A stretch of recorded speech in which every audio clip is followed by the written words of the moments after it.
नमस्कार. आपण पाहत आहात एल्गार न्यूज महाराष्ट्र. मिरज तालुक्यातील आरग परिसरात ही खळबळजनक घटना घडली आहे. मिळालेल्या माहितीनुसार जयश्री महादेव बिंदले राहणार मिरज रोड आरग या महिला आपल्या घराच्या अंगणात झोपल्या होत्या. उन्हाळ्याच्या दिवसात किंवा मोकळ्या हवेसाठी ग्रामीण भागात अनेकदा लोक अंगणात झोपण्यास पसंती देतात. मात्र याच गोष्टीचा फायदा चोरट्यांनी घेतल्याचे दिसून येत आहे. दिनांक 27 रोजी मध्यरात्रीच्या सुमारास जेव्हा सर्वत्र सामसूम होती तेव्हा अज्ञात चोरट्याने जयश्री यांच्या घरात किंवा अंगणात प्रवेश केला. रात्री साधारण 2:30 वाजण्याच्या सुमारास गाढ झोपेत असलेल्या जयश्री यांच्या अंगावरील सोन्याचे दागिने आणि त्यांचा मोबाईल फोन चोरट्याने अत्यंत शिताफीने चोरून नेला.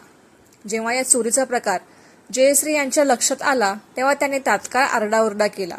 मात्र तोपर्यंत चोरटा पसार झाला होता. या घटनेनंतर जयश्री महादेव बिंदले यांनी मिरज ग्रामीण पोलीस ठाण्यात धाव घेऊन रीतसर फिर्याद दाखल केली आहे.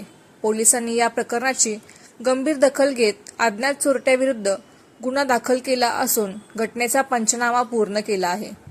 अंगणात घुसून अशा प्रकारे चोरी झाल्यामुळे आरग परिसरात सध्या भीतीचे वातावरण पसरले आहे. मिरज ग्रामीण पोलिसांकडून सध्या या प्रकरणाचा अधिक तपास सुरू आहे. मात्र या घटनेमुळे नागरिकांनी रात्रीच्या वेळी सतर्क राहण्याचे आवाहन पोलिसांकडून करण्यात येत आहे. विशेषतः सोन्याचे दागिने अंगावर घालून उघड्यावर किंवा अंगणात झोपणे धोक्याचे ठरू शकते असेही बोलले जात आहे.